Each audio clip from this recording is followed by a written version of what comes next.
की इस अदालत में हम सभी के परिणामों को पता पड़ेगा, इसलिए हम इस अदालत में हमारे क्रिया, परिणाम और अभिप्राय को लेकर आपके समक्ष प्रस्तुत हुए हैं। और आज की इस अदालत में क्रिया, परिणाम और अभिप्राय का केस आया है। तो सर्वप्रथम यहाँ पर पूजन के वादी यहाँ पर प्रस्तुत किए जाएं और वे अपना मंतव्य रखें अदालत के समक्ष।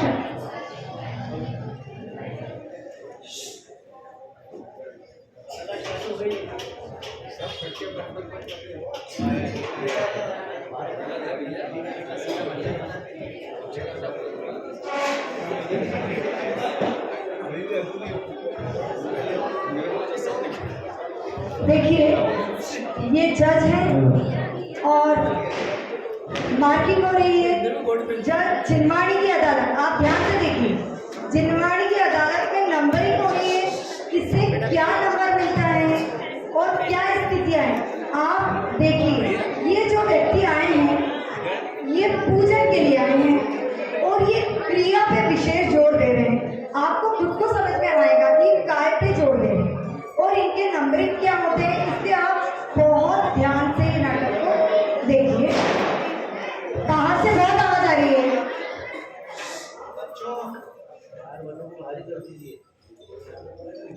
चलिए शुरुआत कीजिए आपकी। अनादिकाल से जग में स्वामी न जल से शुचिता को माना, शुच निजातम सम्यक रत्न त्रय निधि को नहीं पहचान। निर्मल रत्नम त्रय जगले श्री देव शास्त्र गुरु पूजा। हेलो, हाँ क्या बात कर, गाड़ी आ गई क्या? बस मैं 5 मिनट में आ रहा हूँ, 5 मिनट में आ रहा हूँ बस। ठीक है ठीक है ठीक है। हाँ, आपको मिटाने की निज में ही क्षमता रखता है, अनजाने में अब तक मैंने पर मेरी झूठी ममता है। चंदम सब शीतलता यार, चलो जय माला डायरेक्ट देव शास्त्र गुरु 20 कीर्तन में। हेलो, बस भाई साहब देखो 5 पूजा करनी थी, लेकिन आपके चक्कर में 2 ही करके आ रहा हूँ, बस आ ही रहा हूँ। बस आ रहा हूँ, बस पहुँच गया। चलो ये हो गई, अब अगली पूजा। मैं तो अनादि से रोगी हूँ, उपचार कराने आया। और भाई साहब क्या हालचाल, बहुत दिनों से दिखे नहीं, सब बढ़िया? बिल्कुल ठीक है। मैं तो अनादि से रोगी हूँ, उपचार कराने आया हूँ। यार ये पूजा तो बहुत बड़ी है यार, मेरे पास टाइम 1 मिनट बचा है। एक काम करता हूँ, मैं डायरेक्ट अर्घ बोल लेता हूँ। पूजा करो अर्घ बोलो, एक ही बात है। 5 पूजा करो, 5 अर्घ बोल लो। एक काम करो, अर्घ क्यों महार्घ बोल देता हूँ। महार्घ एक भगवान को, सारे भगवानों का एक साथ पूजा हो जाएगी। और शांति पाठ में छोटा वाला ढूंढना पड़ेगा, शांति पाठ में छोटा वाला टाइम नहीं है। तो बोलो महावीर भगवान की।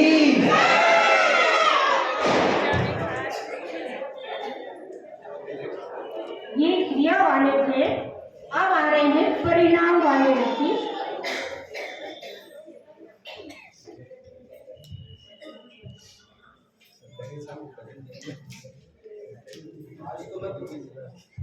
आज तो मैं पूरी 10 पूजा करके ही जाऊंगा घर।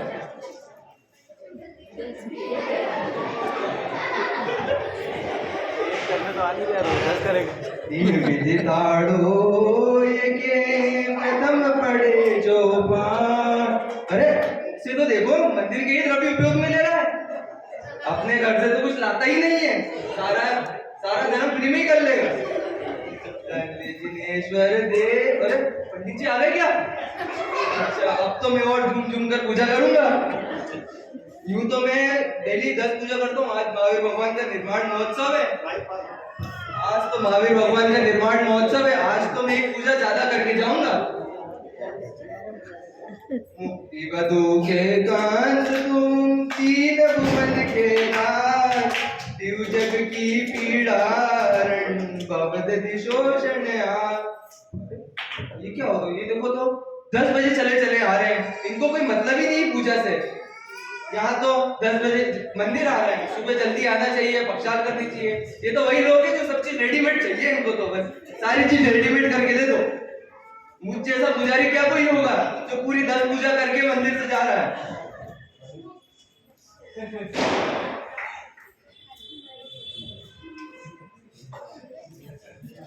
अब अभिप्राय वाले व्यक्ति अपना मंतव्य रखेंगे। अति पूर्ण उदय मम आया, प्रभु तुम्हारा दर्शन पाया। हे प्रभु, आज तो मैं धन्य हो गया कि मुझे आपके गुणों का स्मरण करने का सुअवसर प्राप्त हुआ है। हे भगवान, आज आपके चरणों में मुझे जिन गुण पूजा करने का अवसर मिला है, आज तो मेरे भाग्य खुल गए। हे भगवान, मैं भी आपके समान अनंत गुणों का धारी हूँ, परंतु मैं अपने स्वभाव को भूलकर चारों गतियों में धड़-धड़ भी भटक रहा हूँ। हे प्रभु, मुझे भी आपके जैसा बनना है, आपके जैसा अपनी आत्मा का स्वरूप जान के मुझे भी मोक्ष प्राप्त करना है। यह अर्घ की ओर समर्पण करके प्रभु निज गुण का अर्घ बनाऊंगा और निश्चित तेरे सदस्य प्रभु अरहंत अवस्था पाऊंगा। जय हो देवादिदेव की जय।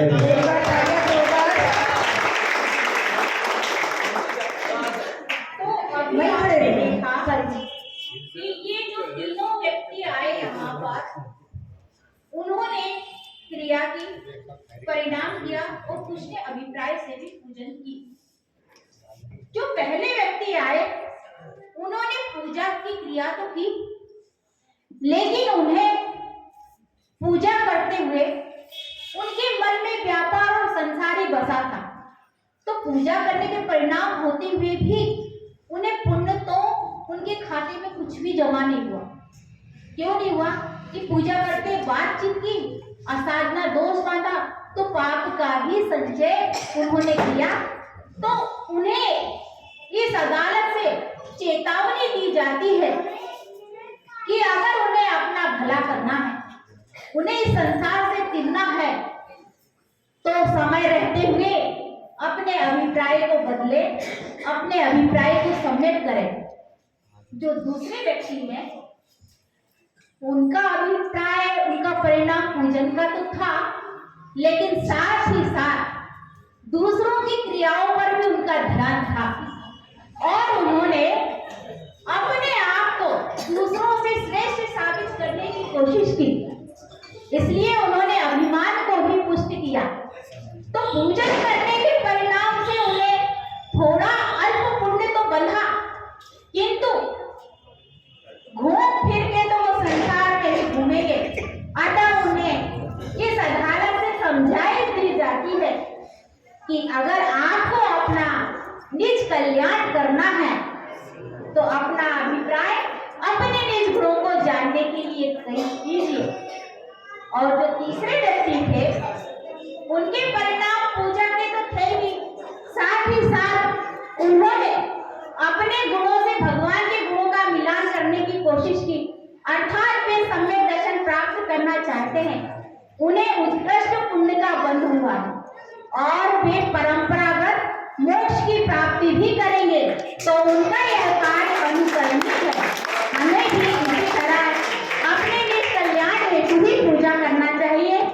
दूसरों पर ध्यान ना दीजिए, अपनी क्रिया पर ही ध्यान करें, अपने परिणामों को सुधारें। और अब इस अदालत में प्रस्तुत है आपके समक्ष दान के वादी, वे आए और अपना मंतव्य इस अदालत के समक्ष प्रस्तुत करें।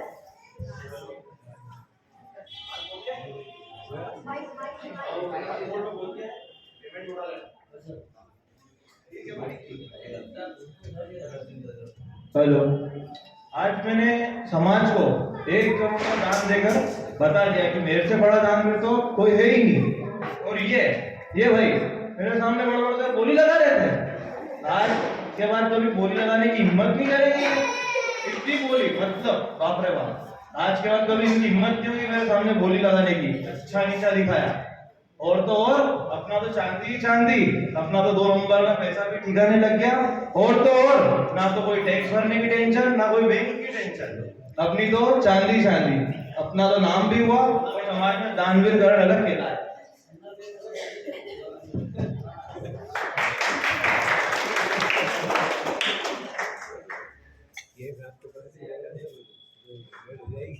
मेरे पास अरे आज तो मेरे घर पे समाज वाले आए थे, मुझसे 5 लाख रुपए लेके गए, 5 लाख रुपए। वो मुझसे 10 लाख मांग रहे थे, लेकिन मैंने तो उन्हें बोल दिया कि देखो भाई साहब, मैं तो 5 लाख ही दूंगा। वैसे तो मैं हर साल अपनी इच्छा से 1 लाख रुपए दान दे ही देता हूँ, लेकिन वो तो मेरे पीछे ही पड़ गए। बोले कि नहीं भाई साहब, आपको तो 10 लाख रुपए देने पड़ेंगे। मैंने बोला भाई साहब, मैं तो 1 लाख देता हूँ, लेकिन आप इतना बोल रहे हैं, इसलिए मैं 5 लाख दे देता हूँ, ताकि मेरे समाज में कुछ इज्जत है या नहीं। सब लोगों के सामने ऐसा बोलेंगे तो मैं जल्दी थोड़ी होऊंगा, इसलिए मैंने उन्हें 5 लाख दे ही दिए। और आजकल ये सुनने में आ रहा है, क्या हो रहा है कि हर जगह शिविर हो रहा है, पंच कल्याण हो रहे हैं, कार्यक्रम हो रहे हैं, बड़े बड़े कार्यक्रम हो रहे हैं। पैसा लगता है कि नहीं लगता है? और पैसा सबसे ऊपर लेने के से पूरे शहर में मैं ही दिखता हूँ। मेरे पड़ोसी से सिर्फ 50,000 रुपए और उनसे 5 लाख, ये कौन सी बात होती है? अगली बार जब भी वो आएंगे, मैं तो चले जाऊंगा इस शहर छोड़ के। और 5 लाख लिए तो लिए, अभी तक रसीद भी नहीं दी।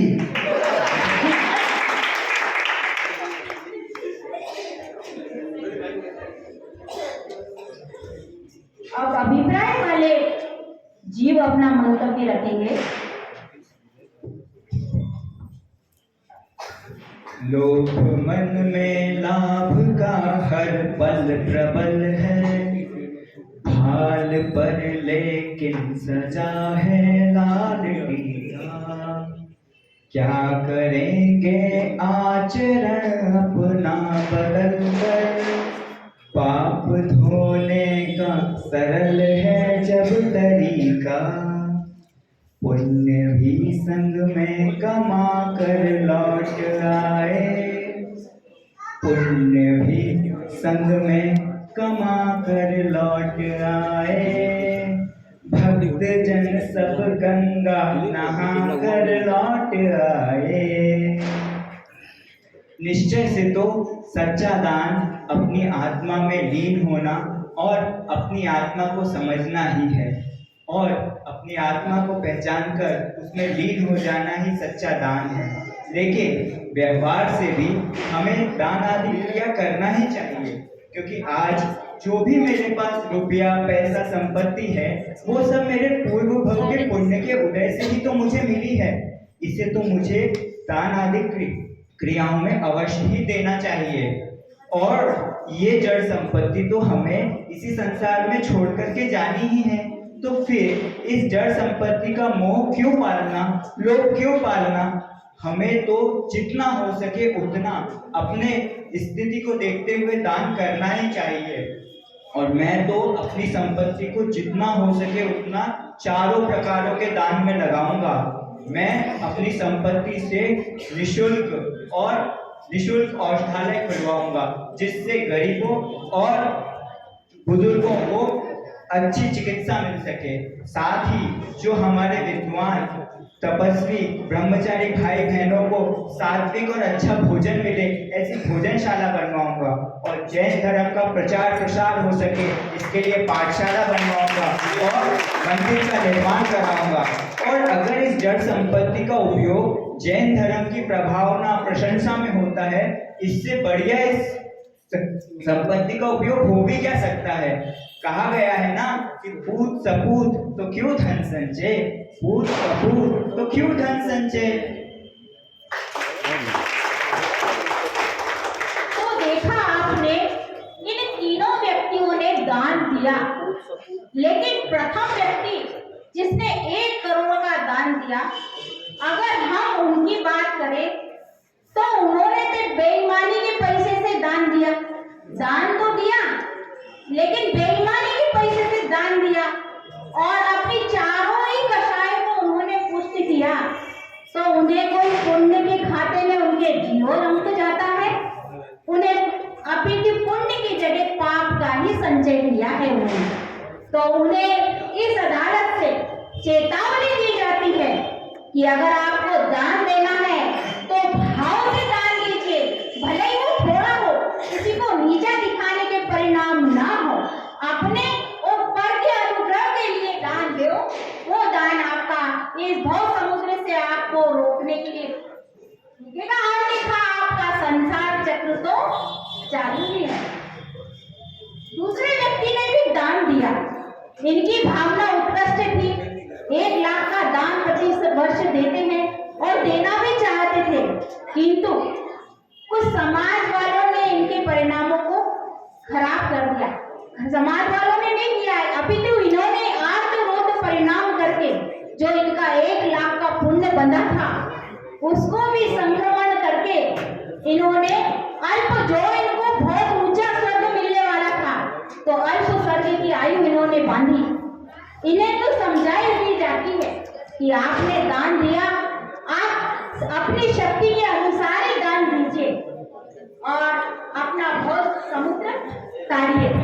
तीसरे व्यक्ति ने अपने अभिप्राय के अनुसार दान दिया, स्व करके अनुग्रह के लिए दान दिया, इसलिए इनका दान अनुकरणीय है।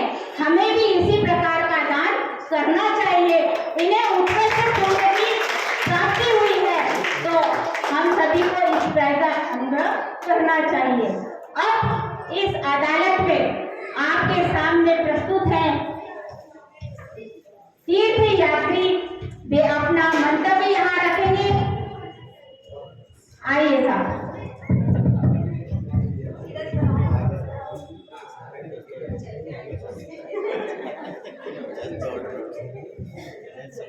प्रथम वादी प्रस्तुत हो। आज तो मन बहुत प्रसन्न है। दिवाली की छुट्टियां जो लग गई है, कंपनी ने दिवाली की छुट्टियां तो दी, बोनस भी दिया, पर इस बार प्रथम बार दिवाली में घूमने जाने के लिए पैकेज भी दिया है। बढ़िया जगह घूमने जाऊंगा, बड़े मजे करके आऊंगा। अरे दादा बड़े प्रसन्न दिख रहे हो, भाभी मायके गई है क्या?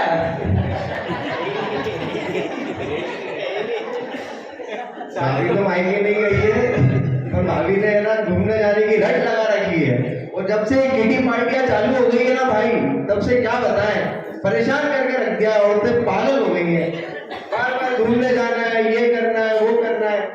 इस बार कंपनी ने घूमने जाने के लिए पैकेज निकाला है, तो सोच रहा हूँ कि सब पूरे परिवार को मैं घूमने लेके चले जाऊँ। बढ़िया, बताओ भाई कहाँ जाया जाए? भाई घर पे भी यही हाल है, कहीं तो चलते हैं। बिल्कुल भाई क्यों ना कश्मीर चले, वहाँ की वादियाँ। कश्मीर, भाई कश्मीर में मजा तो बहुत आएगा, पर वहाँ का पैकेज क्या होगा? यही कोई 5-6 लाख। 5-6 लाख? कंपनी ने 50,000 रुपए दिए।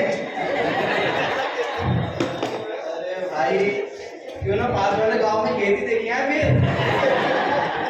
अरे 5,000 रुपए थोड़ी दिए तो गाँव में गया, 50,000 रुपए दिए, कहीं तो जा सकते हैं। भाई एक जगह तो है, तीर्थ जा सकते हैं। मैं अभी पिछले महीने गया था महावीर जी, वहाँ की आप रूम देखो धर्मशाला के, 5 स्टार से कम नहीं है। और वहाँ का खाना अभी तक मुंह में स्वाद है भाई। तो तीर्थ यात्रा चल सकते हैं भाई। तीर्थ यात्रा में मजा आएगा।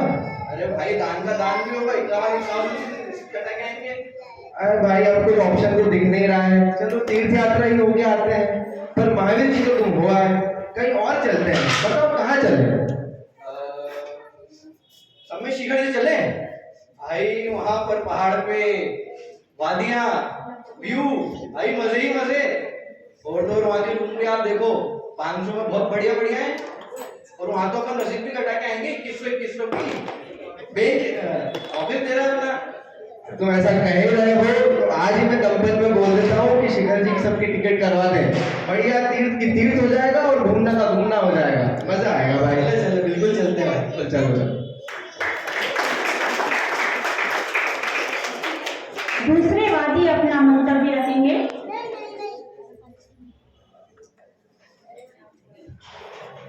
हेलो हेलो, हाँ भाई हाँ, जय जिनेन्द्र। और क्या हालचाल, सब बढ़िया? अच्छा, और क्या नई खबर? ओह अच्छा, चलो ठीक है, मैं देखता हूँ। अच्छा, तो वह 10 जनों की यात्रा ले जा रहा है, तो मैं भी किसी से कम थोड़ी ना हूँ। मैं हूँ सेठ करोड़ीवाल, मैं 100 जनों की यात्रा ले जाऊंगा, 100 जनों की। वह तो बस मक्सी जी तक ले जा रहा है, मैं सभी को सम्मेत शिखर जी तक ले जाऊंगा, सम्मेत शिखर जी तक। वह मैं तो सभी बुजुर्गों को भी ले जाऊंगा, इससे मुझे बहुत पुण्य लाभ भी तो होगा। वह तो हर साल यात्रा का आयोजन करता हूँ, कभी सम्मेत शिखर जी, तो कभी गिरनार जी, तो कभी पावागढ़ जी। और मैं अलग अलग तीर्थ स्थानों के दर्शन करवाता हूँ, अलग अलग भगवानों के दर्शन कराता हूँ। इससे एक मन दो काज हो जाते हैं, मुझे बहुत पुण्य भी मिलता है, समाज में मेरा बहुत नाम भी होता है।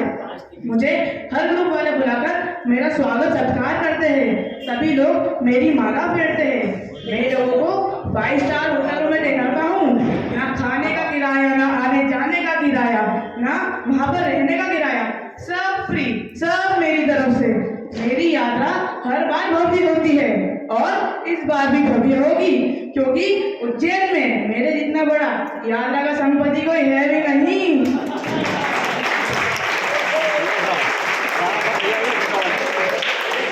अब अभिप्राय वाले जीव अपना मंतव्य रखेंगे। जिस स्थान से तिरा जाए उसे तीर्थ कहते हैं, तो मुझे भी अपनी आत्मा को इस संसार समुद्र से तिराना है। इसलिए इस संसार और घर की आकुलता से दूर, ऑफिस की चकचक और बच्चों की बकबक से मैं पक गया। अब मैं भी शांति से तीर्थ यात्रा पर जाना चाहता हूँ। वहां जाकर सिद्धों से बातें करना चाहता हूँ, सिद्धों से अपने गुणों का मिलान करना चाहता हूँ और सम्यक दर्शन प्राप्त कर अनंत सुख शांति पाना चाहता हूँ। मैं जानता हूँ कि सच्चा सुख केवल तीर्थ यात्रा पर जाने से नहीं मिलेगा, परंतु वहां जाकर मुझे अपनी आत्मा का सच्चा स्वरूप समझना होगा, जिनवाणी का भलीभांति अध्ययन करना होगा तथा निराजों और विद्वानों के सानिध्य में रहकर अपनी आत्मा का सच्चा स्वरूप समझना होगा। यह सब कार्य तीर्थ यात्रा पर ही संभव है, क्योंकि घर गृहस्थी में रहकर जब मैं स्वाध्याय करने बैठता हूँ तो दुकान का हिसाब किताब याद आ जाता है। जब मैं माला फेरने बैठता हूँ तो कभी मेहमान आ जाते हैं, और जब मैं अपनी आत्मा का ध्यान करने बैठता हूँ तो मेरी पत्नी तो है जो परेशान करती रहती है। अतः इस संसार और सारी मुसीबतों से बचकर मैं अपने आत्म कल्याण हेतु तीर्थ यात्रा पर जाना चाहता हूँ, और यही मेरी यात्रा का प्रयोजन है। तो आपने अभी इन तीर्थ यात्रियों की बातें को सुना। शायद हम भी कुछ इसी तरह की यात्राएं करते हैं। जो पहला व्यक्ति था वो तीर्थ यात्रा करने के परिणाम तो आपको भी नहीं लगे होंगे, और परिणाम पिकनिक मनाने के थे। साथ ही मायाचारी भी चल रही थी कि ऑफिस में दूसरे बिल लगा दिए जाएंगे, तो इससे उनको तो पाप का ही बंद हुआ है और घोर संसार में घूमेंगे। इसलिए उन्हें इस अदालत से चेतावनी दी जाती है कि आप अगर इस तरह की यात्रा करते हैं पिकनिक मनाने के लिए, अच्छे डल्लफ के गद्दों पर सोने के लिए और फ्री में भोजन पानी खाने के लिए अगर आप यात्रा करते हैं तो आप पाप का ही बंद कर रहे हैं। तो ऐसे जीवों को चेतावनी दी जाती है कि आप अपने इस तरह के अभिप्राय को छोड़कर सम्यक अभिप्राय का पालन करें। दूसरे व्यक्ति के परिणाम तीर्थ यात्रा कराने के तो थे, लेकिन साथ में इनके मान दशाएं भी पल रही थी, दूसरों को नीचे दिखाने के परिणाम थे। अतः हमें इन्हें समझाई दी जाती है कि ये अपने निज कल्याण के लिए अपना कल्याण करें और साथ ही दूसरों को भी तीर्थ यात्रा कराएं। जिन्हें तीसरे व्यक्ति ने तीर्थ यात्रा करी वो अपने कल्याण के लिए करी। हमें भी ऐसी ही तीर्थ यात्रा करनी चाहिए ताकि हम अपना निज कल्याण करें। तो आज की इस अदालत में हमने पूजन, दान और तीर्थ यात्रा की जो तमाम दलीलें सुनी, उन दलीलों को सुनकर आज ये निर्णय लिया जाता है कि हम सभी दान, पूजन और तीर्थ यात्रा करें तो भावपूर्वक करें, ताकि हम शीघ्र सम्यक दर्शन प्राप्त कर अपना कल्याण करें और आप सभी जीवों का भी मंगल हो। आप भी संसार समुद्र से घिरे